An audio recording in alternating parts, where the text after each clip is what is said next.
In 1930s France, Papillon was a skilled safecracker working for a powerful mob boss. One day, he pulled off a daring heist, stealing a valuable diamond necklace.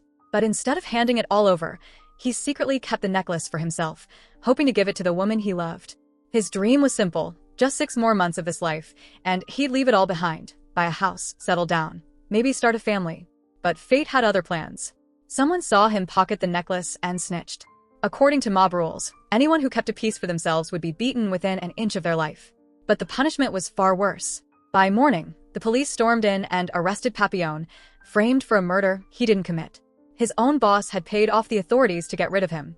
The very thing Papillon had stolen to give his lover was what sealed his fate. In this dark era of France, bribes could buy anything, even justice. As Papillon was dragged away, he locked eyes with the woman he loved. Seeing her break down crushed him. Right then, he made a promise to himself. He would escape. His sentence was exile to a penal colony in French Guiana, prison labor in one of the harshest environments on Earth.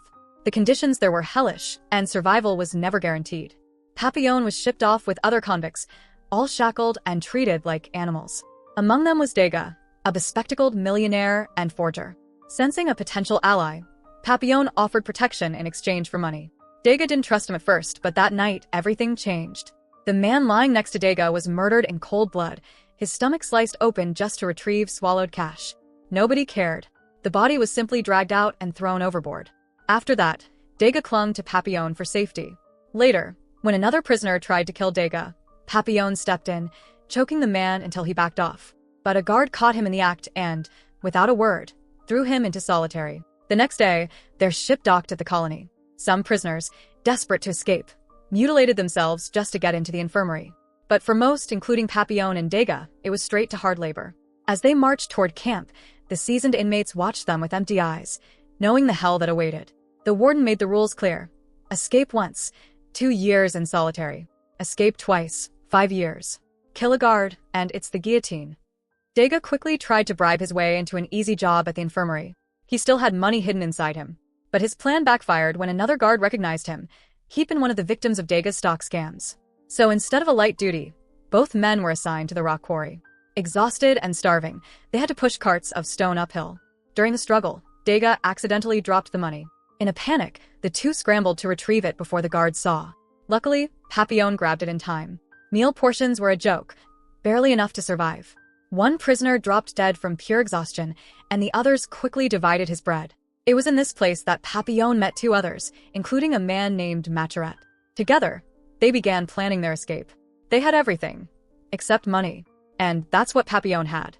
While pushing the rock cart one day, Papillon spotted a large man who was rumored to help prisoners flee by sea. He asked the cost.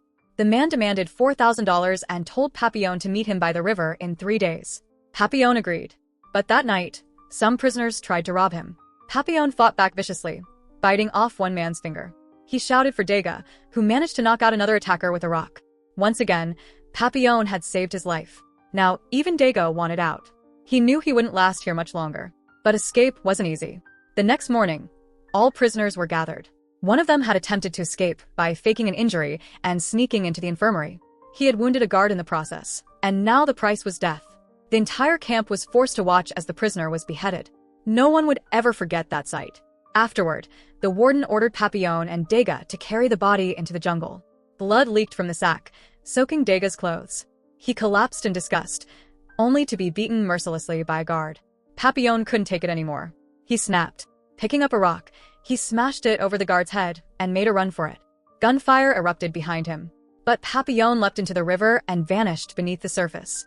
At last, freedom seemed within reach. Papillon made his way to the river, the agreed meeting point. He was ready. Escape was within reach.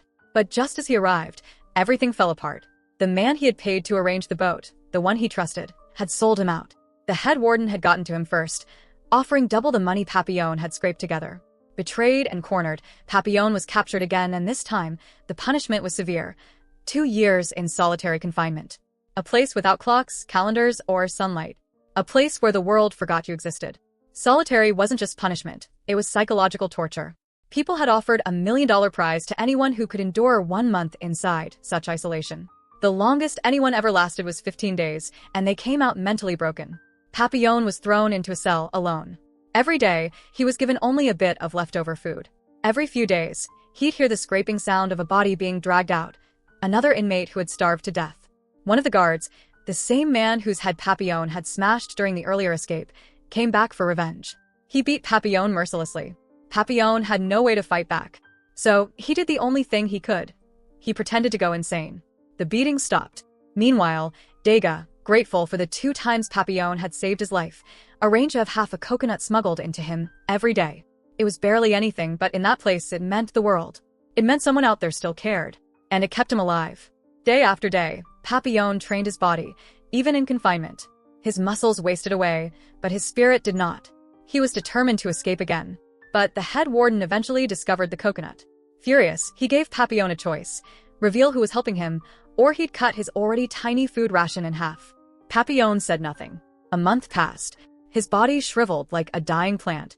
He looked like a walking corpse. Another prisoner died of starvation. Still, Papillon refused to break. After nearly 2 years in darkness, surviving on scraps and sheer willpower, Papillon was barely human. But he still held on to one thing: hope. One day, the warden came to him, offering a warm bowl of soup in exchange for a name. He wanted to know who had been sneaking him supplies. But instead of answering, Papillon hurled the soup straight into the warden's face. Furious, the warden ordered him to spend the rest of his sentence in total darkness. No sunlight. No human voice. Just silence. Most prisoners died within a week. Papillon began to hallucinate. His mind slipped into despair. But he didn't give in. He clung to one belief: escape was still possible. And somehow he survived. 2 years later, Papillon was dragged out of solitary. He was thin, gray-haired, and hollow-eyed, but alive. By now, Dega had become the warden's assistant, helping with prison records. When he saw Papillon, he was stunned. He thought his friend had gone completely mad. But Papillon was only pretending. His mind was sharp. His will was still unbroken. Dega shared news. There was a rare opportunity coming. The prison was planning a movie night, an open gathering for inmates. If they could just get their hands on a boat, escape was possible. Papillon began plotting. First, he faked a severe mental breakdown to get access to sedatives, then passed them to Dega for safekeeping. They recruited another inmate, a younger man, who agreed to distract the infirmary guard. This guard was known to abuse prisoners. The young man's role was risky, but crucial. The next day, another member of their group injured his hand to gain entry into the infirmary, giving them a total of 4 escapees. That night, Dega slipped the sedatives into the guard's alcohol. As the guard began drinking, the young man lured him in. While the guard was distracted, Papillon crept up and knocked him out, not fatally, just enough to disable him without risking the death penalty if caught. With the guard down and the prison beginning to grow quiet, the group made their move. Dega briefly got delayed when a guard ordered him to fetch more alcohol, but he made it back just in time. Then the rain started pouring, canceling the movie night and cutting off their cover. They had no choice but to rush forward. They scaled fences and dodged guards. But when Dega jumped, he landed badly, his leg broken. Still, Papillon didn't leave him behind. He hoisted Dega up and helped him into the jungle. They reached the river, paid smugglers, and boarded a small boat. But the boat was barely seaworthy.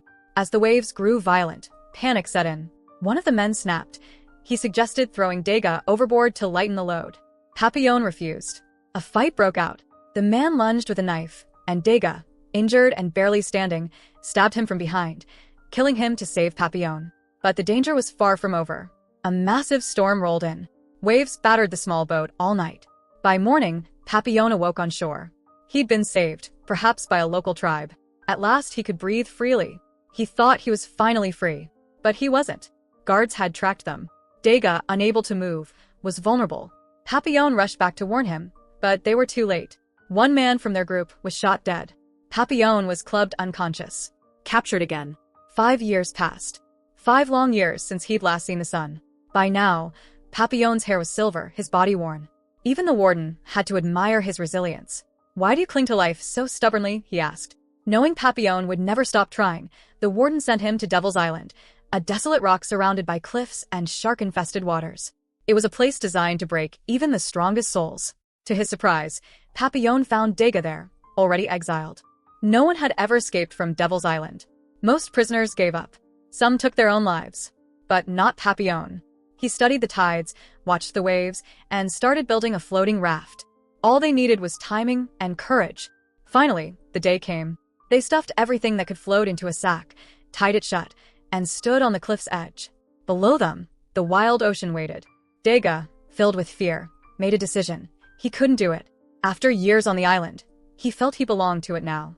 Papillon didn't beg. He shook his friend's hand one last time, threw the raft into the sea, and jumped. He hit the water hard, but not the rocks. The tide caught him and carried him away.